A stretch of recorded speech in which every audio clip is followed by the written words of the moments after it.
while others, restricting their food, pour as yagna their life breaths into life breaths. All of these are knowers of yagna, know what yagna is, and by yagna have their sins destroyed. Look at here, the word ahar is used here. Ahar. The word ahar means it means food. It's said in reference to restriction of food.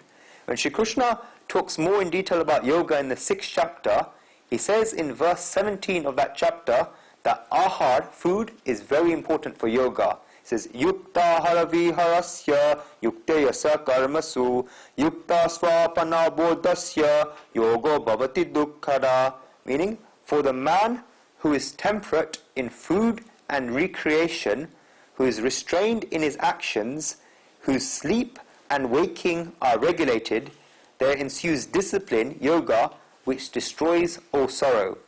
It is in Vedic culture that it is fine for one to restrict their intake of food for fasting, but it is wrong for a person to starve herself to death.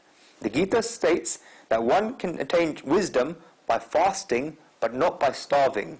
In fact, Shri Krishna says in the Gita, Kashyan sharirasta, meaning the person who starves or fasts themselves harasses God, because God resides in the body. They're as in God. Shri Krishna has shown different types of ahar later in the Gita. They include ahar of the mode of sattva, goodness, ahar of the mode of passion, rajas, and ahar of the mode of dullness, tamas. Here Shri Krishna says very simply that one should restrict their food.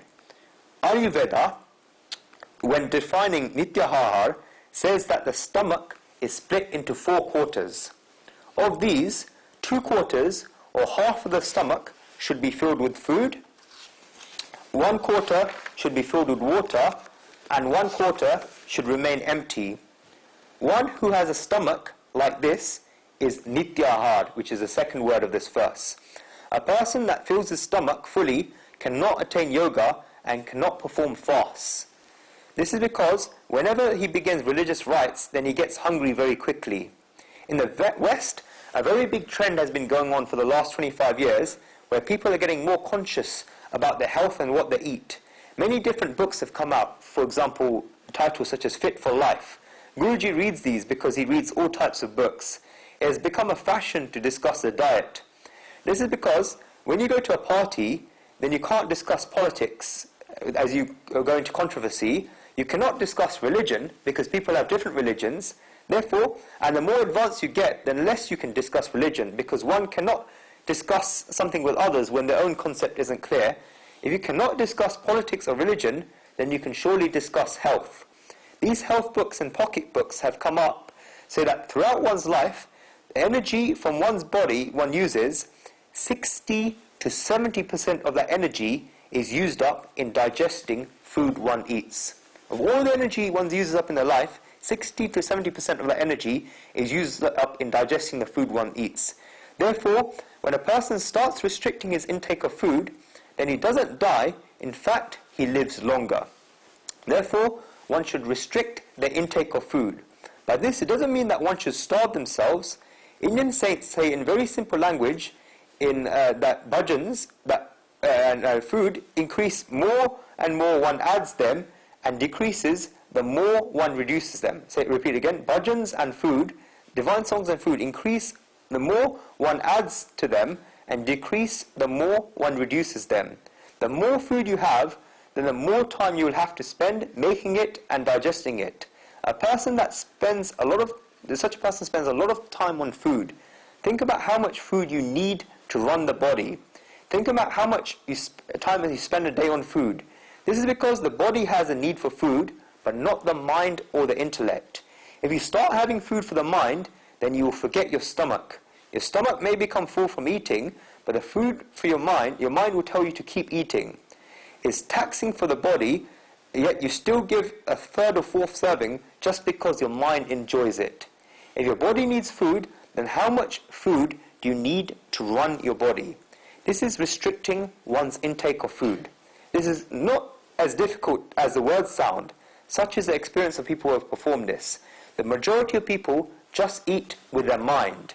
A person has eaten 2 servings of savories and his body tells him it's enough, yet his mind wants more. He tells himself that he will go on for a longer walk in the garden the next morning. The surplus food that a person gives himself is for the mind. A yogi eats food that is enough for the body only. This is all the body needs.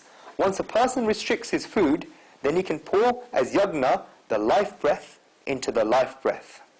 Shri Krishna says that all of these are knowers of yagna, know what a yagna is, and by yagna have their sins destroyed.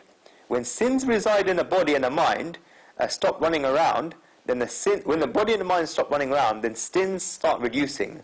Once the sins start reducing one's mind, then one begins to encounter the cleanliness and purity of the soul. Not only that, but he also experiences the power of the soul. When the soul is not clean or pure, then a person cannot recognize the power of the soul. If there is a piece lying on the floor in one's house, and there's a lot of rubbish covering it on top, there's got a piece of gold lying in someone's house, and a lot of rubbish on top, then it will lie there like a stone in a person's house without him knowing about it. He doesn't think about it. But when the person starts cleaning the floor, then he finds that piece and realizes from the spark that it's a piece of gold. He then realizes its worth. In the same way, the soul is separate, but we put so much illusion, makeup and dust from our previous karmas on top of it, that one does not see the brightness of the soul. The consequence of this is that the person cannot experience the power of the soul. Many people hear such things and ask how something like this can be possible in real life. They say that it may be possible for great saints, but not for them. Their souls and our souls are the same because the raw materials are the same. But because the saint is clean inside, he can experience the soul. Scientists have shown that both coal and diamonds are chemically carbon. But the carbon of coal has no value, yet the carbon of diamonds has so much value.